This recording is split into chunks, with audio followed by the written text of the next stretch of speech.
had lunch, had a break, had a walk. Sorry, we're councillors that thought we were muted. We hadn't started. Now we have. Can you hear? Can we be heard? Just checking. Yes, cool. We can be heard. Right, we are straight on to item 11, and we have Toby Shepherd here to present this update report.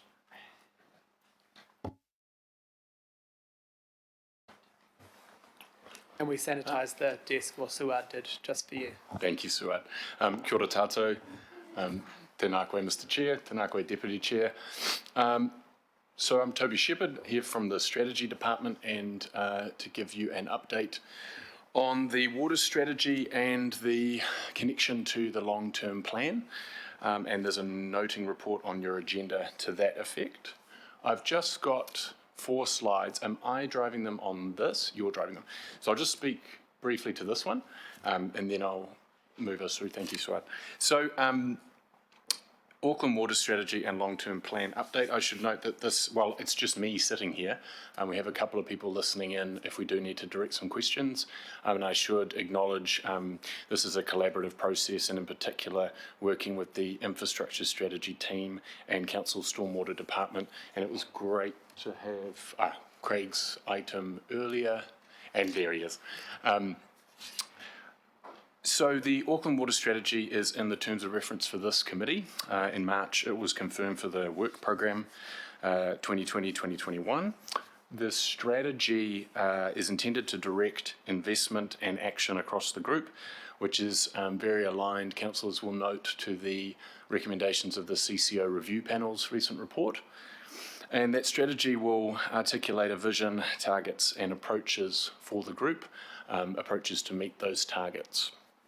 I just want to acknowledge as well that in June there was a planning committee notice of motion that requested that Auckland Council and Watercare work together on a long-term climate resilient water strategy, and there were also notices of motion at the Faux local board and the Waitemata local board. And those notices of motion further reinforce the need for joined up strategic thinking when we consider Auckland's water strategy and the investment that we make through the long-term plan. The final note I've been asked to make is in the noting report on your agenda, there are not titles around Māori impact statement and climate impact statement.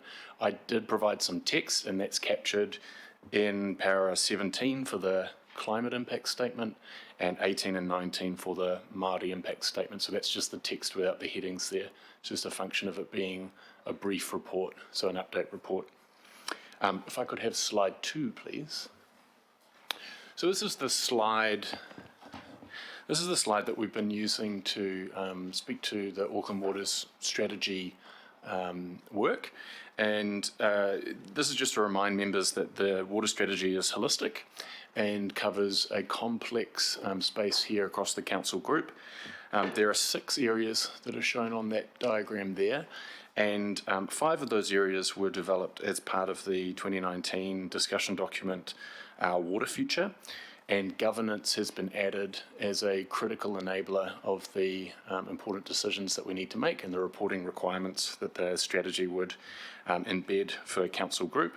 And again, a nod to the recent CCO review panel report. I'll just note here as well that across the supply and demand, cultural health, ecosystem health, recreation and amenity, evolving hazards and governance areas, there's a substantial amount of work that's happening within council, and council staff are working really hard to collaborate on that and align that work. So some of that work is obviously the drought response, the long-term plan, infrastructure strategy investment, the national policy statement on freshwater and highly productive soils, the government's essential freshwater packages, 3 Waters reform, council's recent work and ongoing work in the too much water policy, and so on. So there's a lot going on here, and I think in part that was the reason for an update today. And councillors will also note that there's the rain tank plan change as a result of the work in the discussion document and as part of the strategy's ongoing action. So if I could have slide 3, please. Thank you. So this was just to remind members of the genesis of the upcoming workshop on long-term supply and demand.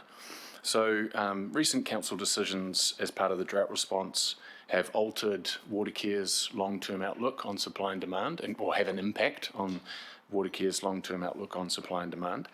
And elected members have prioritised that element of the supply and demand work area from the previous slide, so that element of the 6 work areas. And that's because the decisions made for this work materially affect our long-term planning and asset management planning, and the infrastructure strategy and long-term plan are on that deadline. So following that instruction, Watercare and council parent staff we were instructed to form a joint technical working group to develop and provide advice on options for long-term targets and the pathways to get us there. And we've been working on those pathways over the last 3 to 4 weeks together as part of a technical working group. And just to reinforce there that that's not the entirety of the supply and demand work area of the strategy.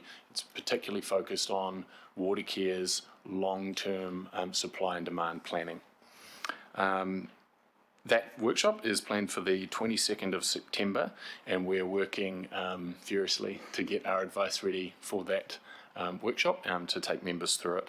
And at that workshop, councillors will give indicative advice indicative strategic direction to both Watercare and council staff as we continue to do that work. So there won't be decisions there at that upcoming workshop. That'll be strategic direction that's given to staff. And that direction will inform our planning for the long-term plan and the asset management plans and further group activity. So just last slide here, please, Swad. Thank you.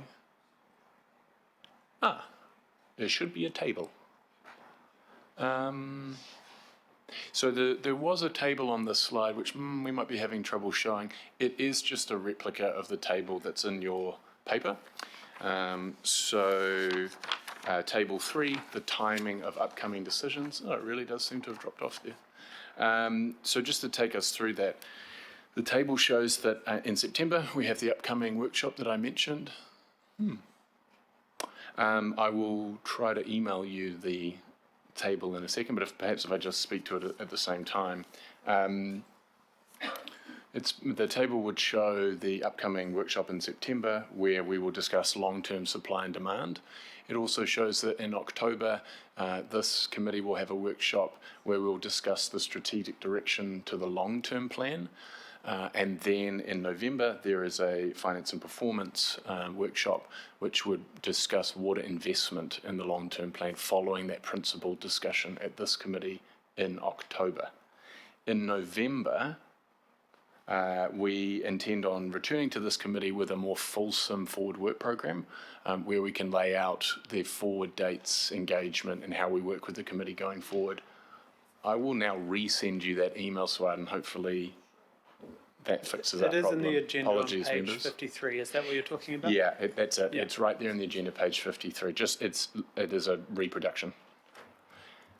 And I think, just to note that the time frames that should be showing there, they will need to, so the reason for returning in November is in part to reflect any changes to that forward work program that would reflect a suitable and constructive approach to local board and mana whenua engagement, and so we need to adjust that forward work program to reflect that. And we will be returning to this committee in November with that detailed forward work program. So I'm happy to take questions there, and we'll see if we can bring this table up as well. Thank you, Chair. There you go.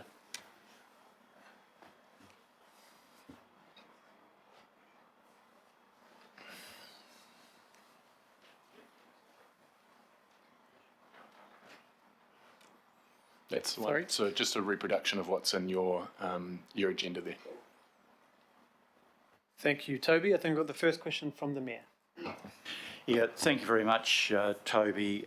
Look, I understand that at our first workshop we need to look at the long-term plan for supply, and that will involve trade-offs such as, are we going to continue to rely predominantly on the Waikato River to bridge any potential gap, or will we look at recycling and purifying of wastewater? But that's the long term. There are two things that need to be part of our strategy, and they are more short to medium term. The first is the Drought Management Plan, which I've said publicly and in correspondence to Watercare, I believe is not fit for purpose, and it isn't. If you look at, level 1 and level 2 being practically identical, and not a pathway to have a stepped up response to drought conditions. So is part of your work program the Drought Management Plan, because that's immediately in front of us.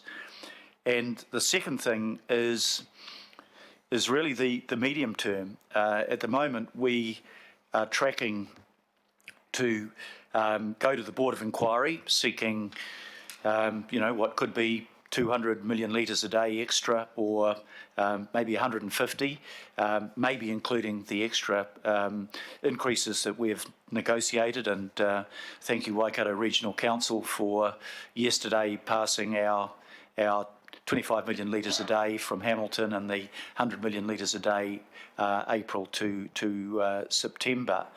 But my real question is, should we now, as we will be, put the extra 50 million litres a day through the pipeline with the expansion of the or the redevelopment of the water treatment plant at Tuakau, a new water treatment plant alongside the old one?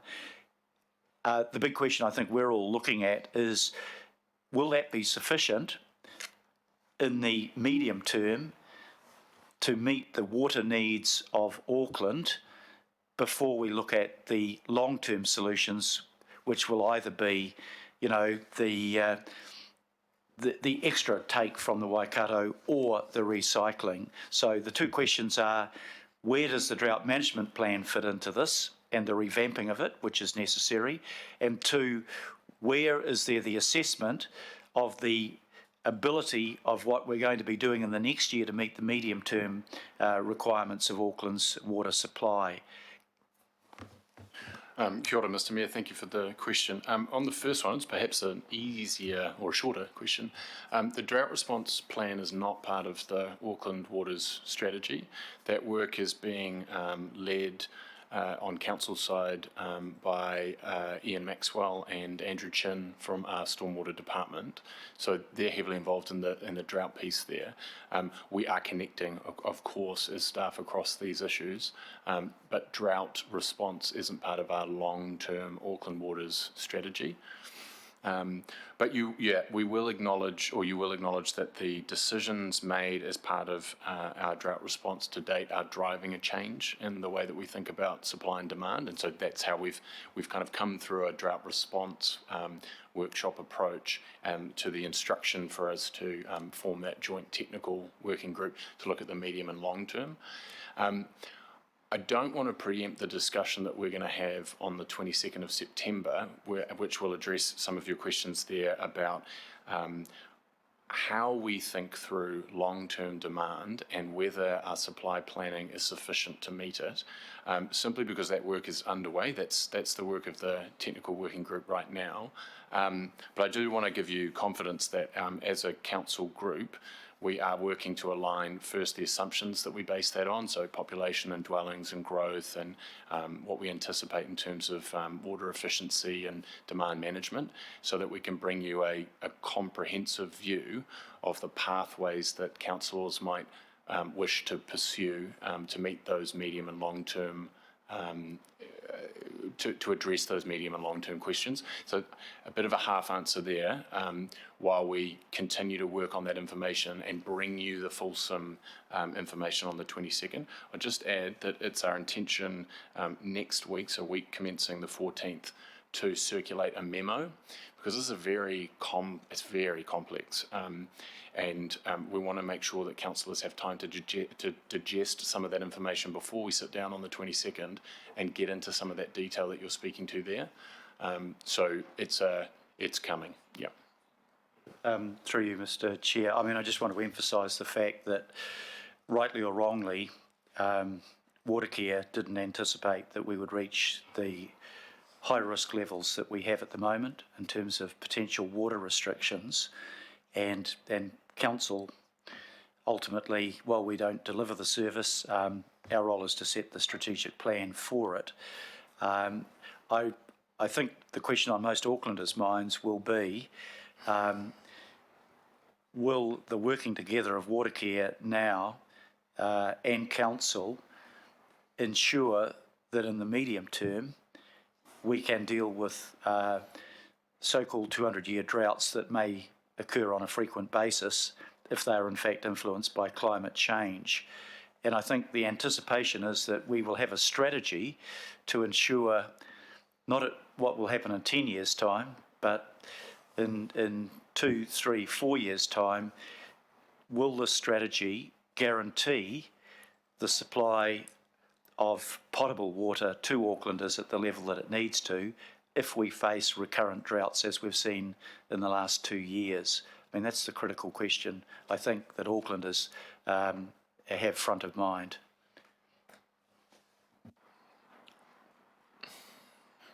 So, yeah, that's a comment. Yeah, and absolutely. And I think once again, if, without the drought, we would be incorporating that into the water strategy, based on the factors in the terms of reference and the work program from March. But then we were thrown a drought and some emergency infrastructure funding, which makes Toby's job a bit more complex because we are running away with some investment in infrastructure and some immediate / short-term, medium-term decisions that have already been made around water infrastructure, while I guess the focus of this is to focus on that long-term, which will inevitably incorporate what we've already spent. That's correct, isn't it, Toby? Like you won't be isolating what we're doing right now with the current drought infrastructure. No, the decisions that have been taken, very much part of the thinking. Yeah.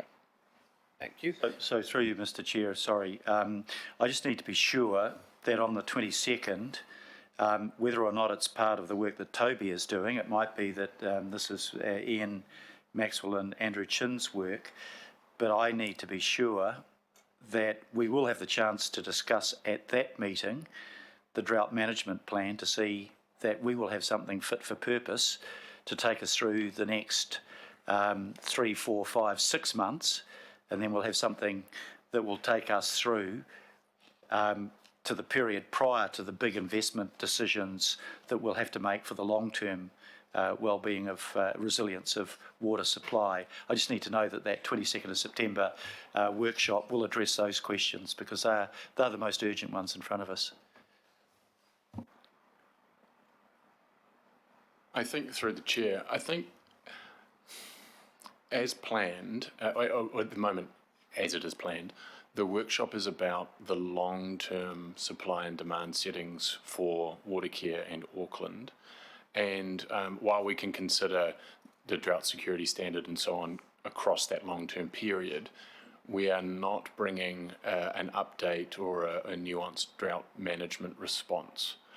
If that's something that we want to bring to that workshop, or perhaps bring to a separate workshop, I'd be very happy to collaborate with my colleagues to make that happen. Yeah, this is, can I just clarify, Mr. Chair, is this a governing body or will this be an environment and the climate change workshop?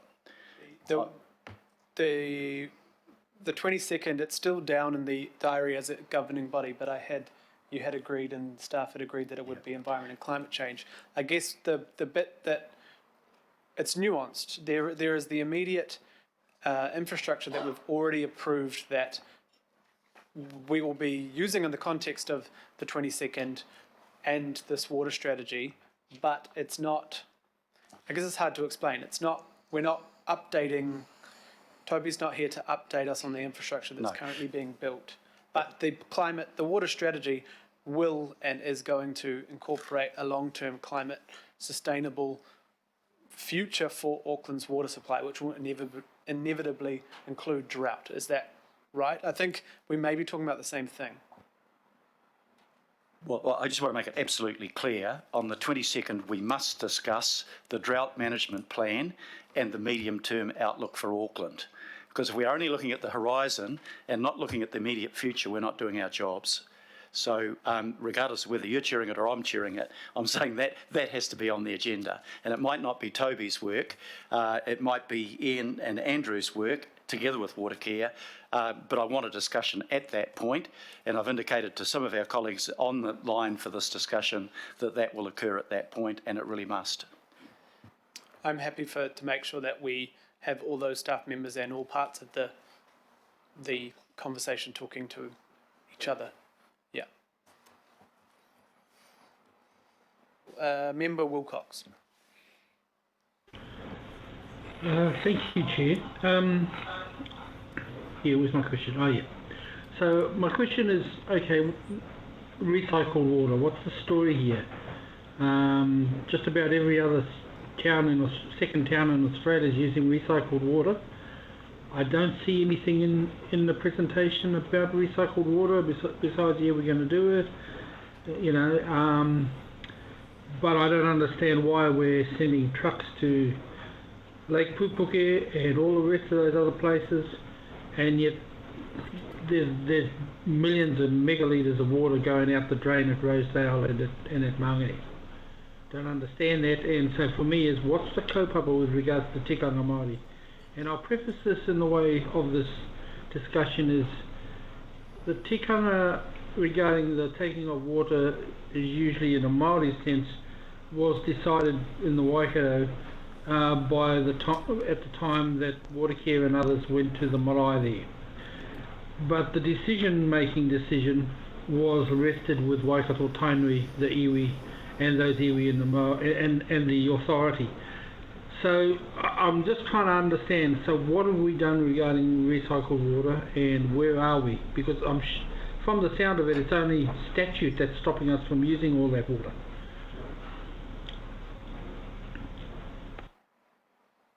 That's my question. Kia ora, Member Wilcox. Thank you for the question. So,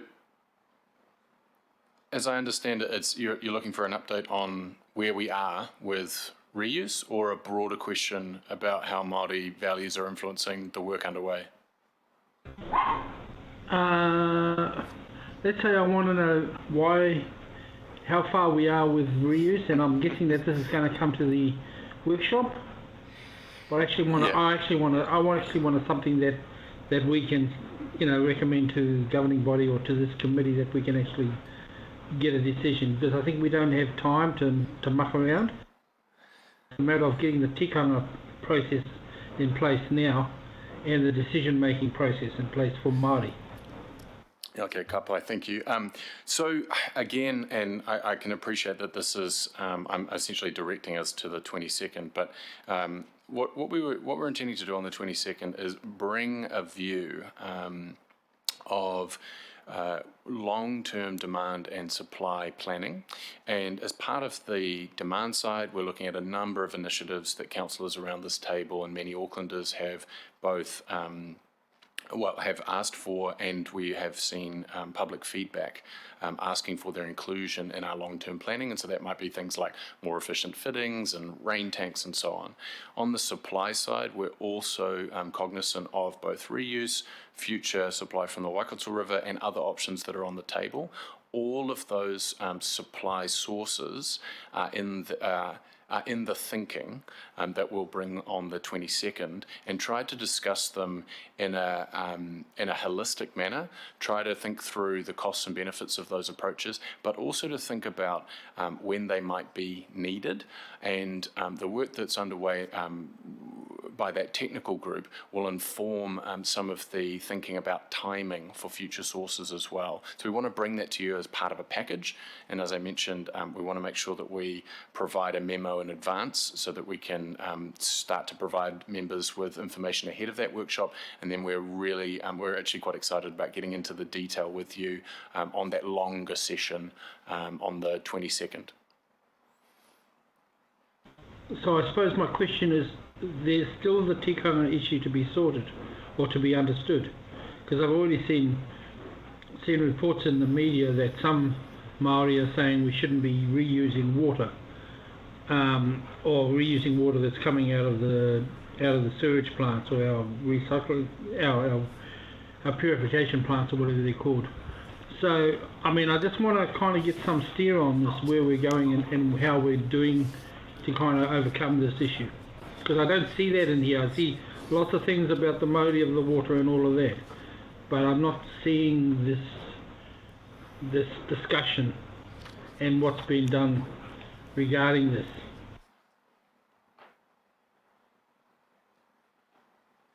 Yeah, I'm not quite sure how to answer that. As part of this update, no, there's no discussion about where we are in the reuse issue. That is an issue that would become part of the water strategy as it is developed, no doubt. But you wouldn't find a discussion in the noting report you have on the agenda today, no. So we did get some tikanga from Māori. I'm taking it, reading through the report and through your presentation. There was some tikanga Māori involved there. How was that arrived at? So, as part of the input to the our Water Future discussion document, there were a number of hui that were held. The Mana Whenua Kaitiaki Forum was heavily involved in the development of that discussion document, and Māori values and principles were brought through that thinking. Probably the chief value that has informed the current technical work that's underway is that water is a taonga, and treating it as a precious, treating it as precious when we think about water use across Auckland, and that's been one of the key drivers as we work with our water care colleagues to understand demand management efficiency. And as I say, we'll be able to provide more detail on the potential demand management benefits that we can achieve as a region to put into action that water is a taonga principle that came through extremely strongly in the engagement as part of the public engagement document and as part of those specific hui that were held as part of that process. Yeah, but didn't this also come through in the National Iwi Leaders Forum from that discussion that was had, I think it occurred about 2 years ago, all of that kōrero? I mean, have we moved further from there, or have we just regionalised that discussion that happened at a national level?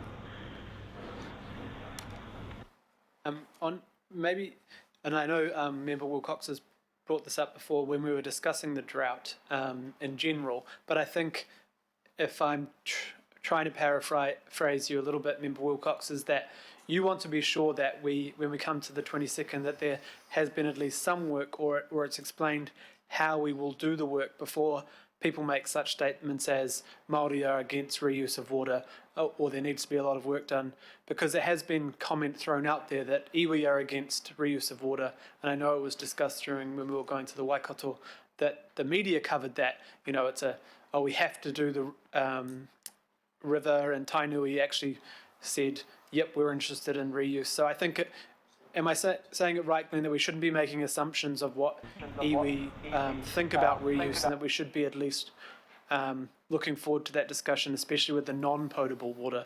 Is that kind of where we're getting? Yeah, I think it is, Chair, because I'm seeing the non-potable water, you know, being taken out of Western Springs and whatnot. It's in poorer condition and actually worse, almost poisonous, compared to the water that's coming out of Rosedale, and yet they're sending trucks all the way to Pupuki and Western Springs to get water that they use right next door at Rosedale. I don't understand it.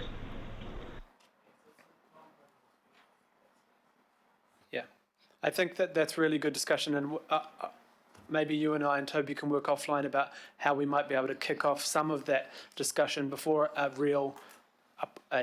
well thought out proposed discussion with all iwi is done, because I would hate for any assumptions to be made, like you say, that there's just Māori are against the reuse of water when you've told me that's not correct on all corners of Tāmaki. Oh, you're on mute, sorry. Oh, yeah.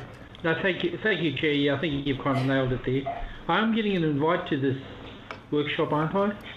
Or, At this stage, because it was still sitting as a governing body workshop, there wasn't. But because it is intended to be environment and climate change, the invite will go out today or tomorrow that it will be yourself and Member Wilson are invited. But of course, anyone's welcome to come to the workshop anyway. But yeah, thanks.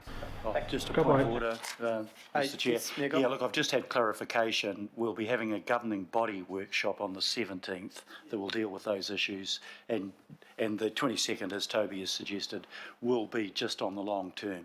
But those other issues are obviously vital. And just to back up Glenn's point, Tainui, in the relationship we've developed with them, have indicated their support, Glenn, for recycling of purified wastewater. So there will be different views, maybe in Mana Whenua, but there's definitely clear views that this is something we should do rather than just rely solely on the Waikato. Thank you. Good, thank you. Councillor Say has got a question or comment? Thank you, Mr. Chair, and thank you for the presentation.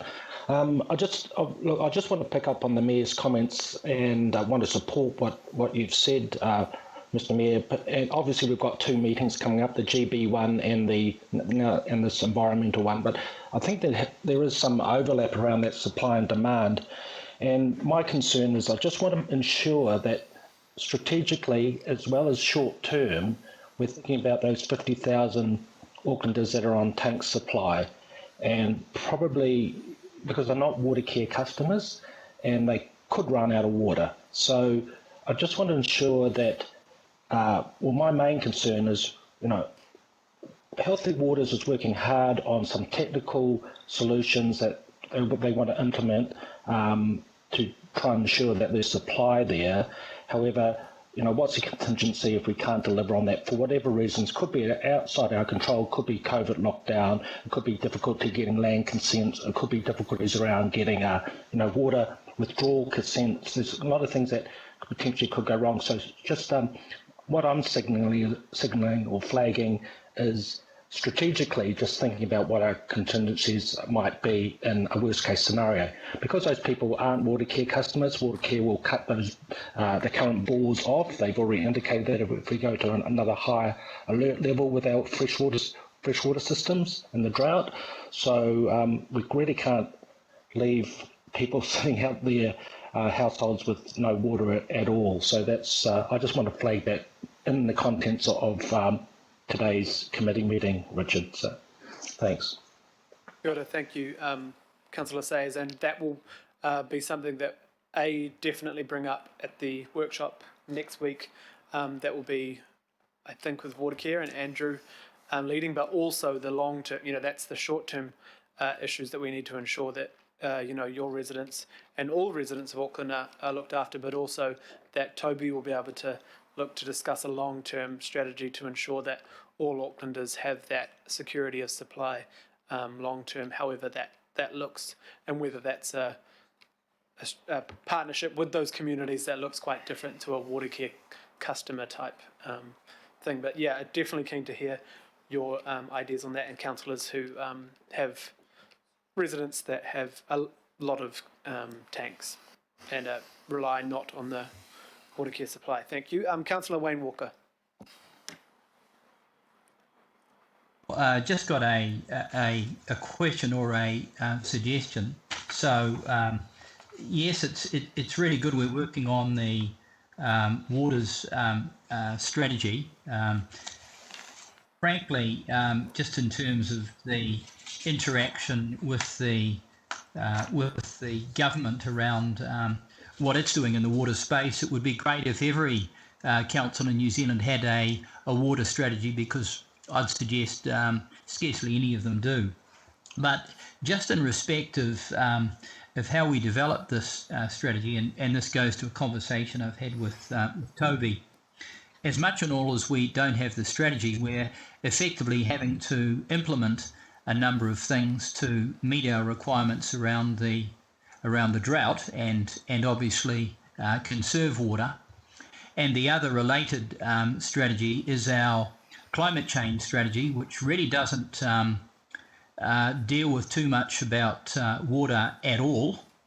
So we have a real opportunity to integrate what we do in the water space with what we do in the climate space.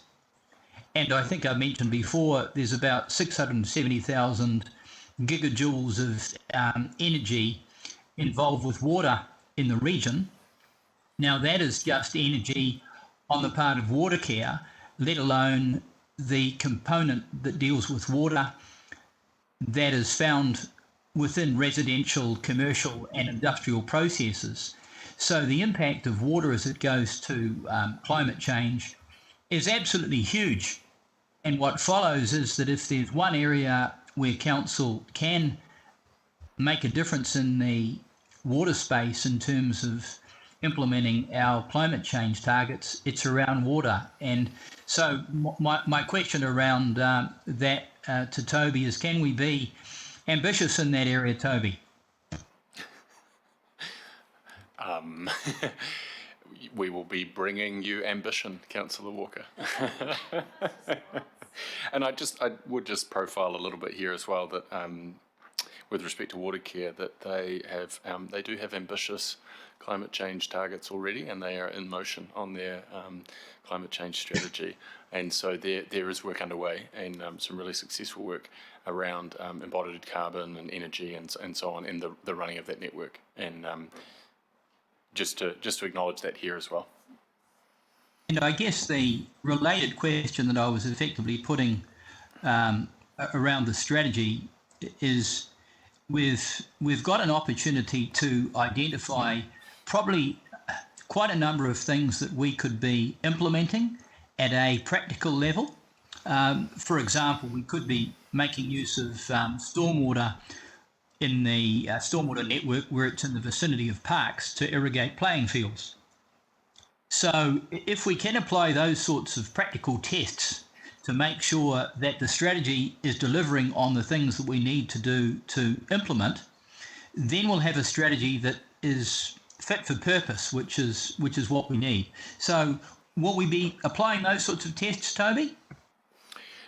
Thank you, Councillor Walker. I think what you're speaking to there is something that is very topical at the moment, and it's the production of clear, relevant and directive strategy making. And so I spoke very briefly in the presentation around, a strategy needs to touch on the vision, the outcomes that we want to achieve, the targets that we think as a group are appropriate for Auckland Council and Auckland, and then an articulation of the approaches to achieve those targets. So it's very much the intent, and I know in my conversations with the Chair and the Deputy Chair on this matter, that the intent here is to make that strategy that clear, relevant and directive document to direct Council's activities in that way. Okay, that's great. Bye. Thank you, Councillor Walker. Good questions. And Toby also is working in closely with Alec and team as well to make sure it's, weaved in with the climate plan and that work, is already going on, but very good comments in how that we can, roll this out as Auckland's biggest water user as well as the council is a good plan. There are no other questions. I'll move this and... Happy to second. Perfect, Councillor Walker. And would anyone else like a comment? I know that we've had questions, but just to ensure that anyone else would like to comment on this paper. Cool, thank you very much. And just it's just thank you so much, Toby, for getting this done. It was really important to me that we would at least give the committee an update of where you were and the fantastic work you're doing behind the scenes in partnership with Watercare as well, and actually being at Watercare's offices. And I think the work is really ramping up in the relationship between us all. So be looking forward to those workshops. So thank you. Okay, all those in favour? Aye. Aye. And against? No one against. Perfect. Very quiet. Thank you. Thank you. And now we will jump on to item 12. We have